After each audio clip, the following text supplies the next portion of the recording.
Throughout NBA history, there are many conspiracies, controversies, and criticisms that have changed some NBA fans and their views on how the NBA runs their organization.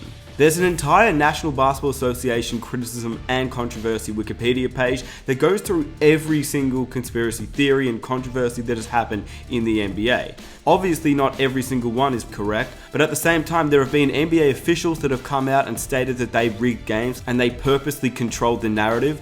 And it was David Stern, who obviously, rest in peace to David Stern, but he changed the NBA as we know it today. He brought in a new audience, he made the game exciting, he made it fun to watch, and he was able to get NBA players the contracts they have today.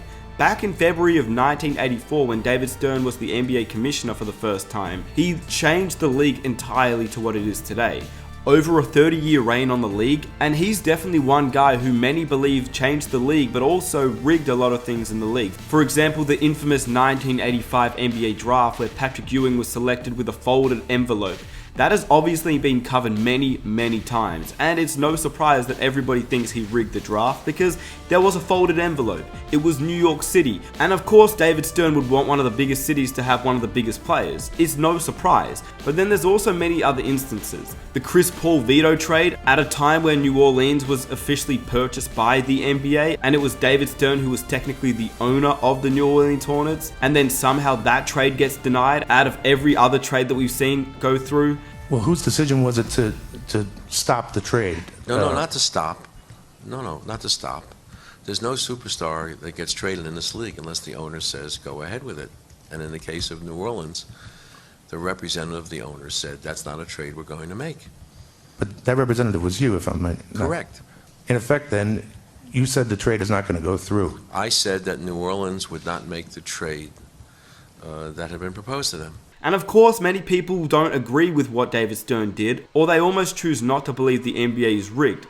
There are just a lot of things that don't make a lot of sense in the NBA, and maybe they shouldn't. But first and foremost, the NBA is a business. But of course, David Stern was a businessman as well, and he wanted the NBA to succeed and maybe rig certain parts of the league just to make it more enjoyable to watch for NBA fans and give them a reason to keep returning. Because if people don't return, the NBA isn't the NBA as we know it today. But one story that isn't necessarily covered a lot are the Lakers and their 2013 playoff conspiracy.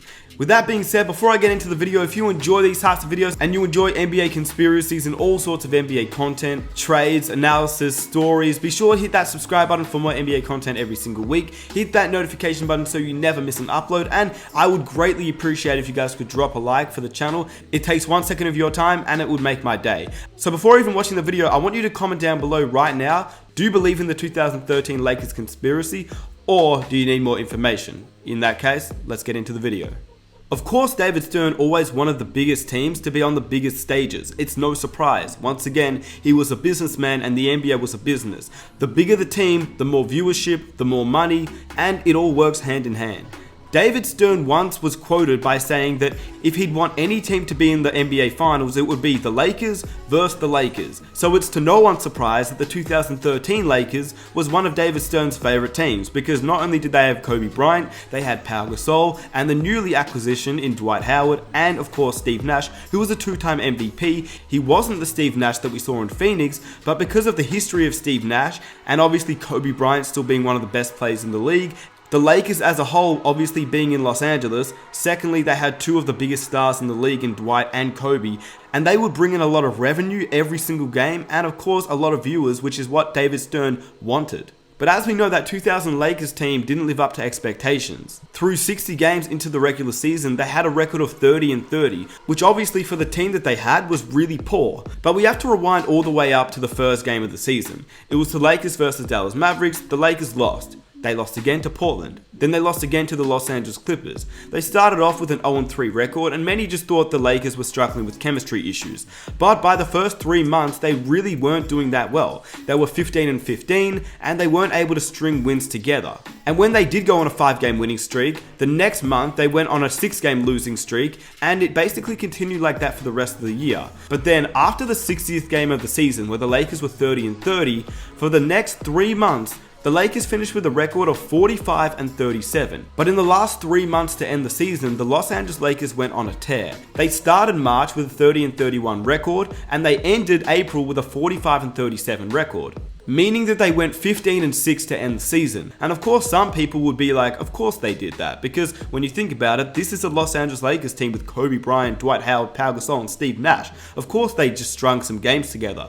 But when you look at the entirety of the season, there's a lot of speculation as to how the Lakers ended their season off so well. Unfortunately, Kobe Bryant would get injured against the Golden State Warriors, and we all know about that game, which basically ruined them to get into the playoffs as they got swept by the San Antonio Spurs in the first round. But according to many, it was David Stern and of course the NBA who wanted the Lakers in the playoffs, because at one point they were looking like they weren't going to make it. Third straight loss. Here's the question. Are you concerned that the Lakers may miss the playoffs? And at the time, it was also people like Basketball Breakdown, who obviously posts YouTube videos today and is amazing on his analysis, and this is some of the stuff he said when he was watching the game live. This video is back in 2013, 2 days after the Lakers faced the Warriors and won.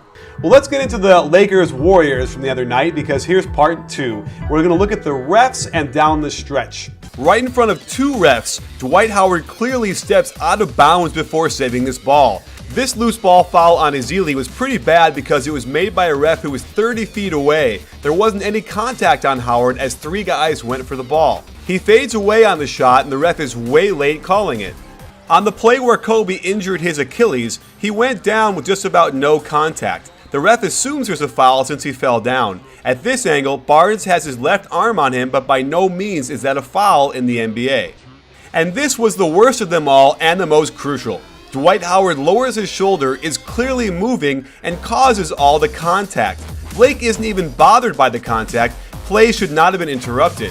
This gave Blake 2 free throws and the Lakers the lead. Jack executes poor footwork and steps out of bounds. Time Warner Cable never showed a different angle, so I never saw how accurate this call was. And it was all too much to overcome for the Warriors.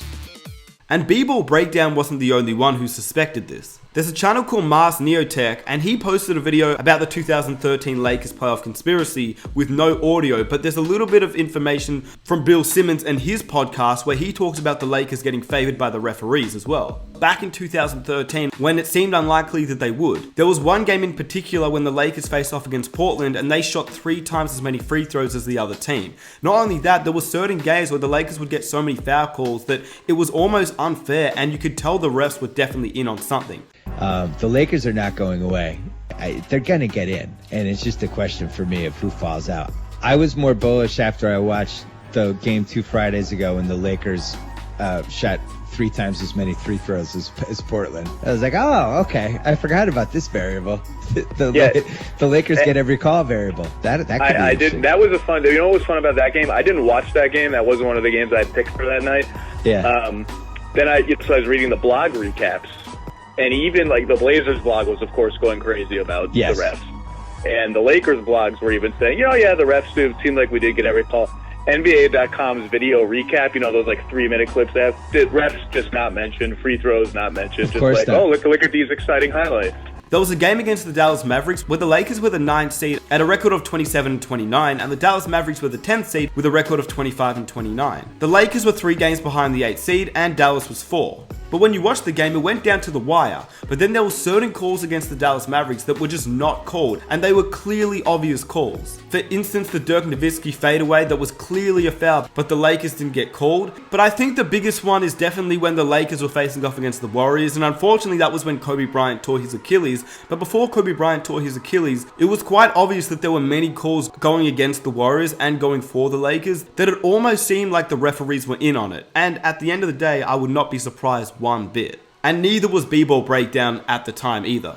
But basically, when the Lakers were blown out by the Clippers on February 14th, it seemed unlikely that the Lakers would make it to the postseason. But over the next month, they miraculously went on a massive winning spree that pushed them into the playoff picture, and that's when many people suspected that the NBA was rigged, and that they were favoring the Los Angeles Lakers, which obviously for David Stern and his sake, it made sense. And of course, this isn't the only time where people said that the Lakers were being favored. For example, the 2002 Western Conference Finals, the Sacramento vs LA series, especially Game 6, many people looked to that game as rigged.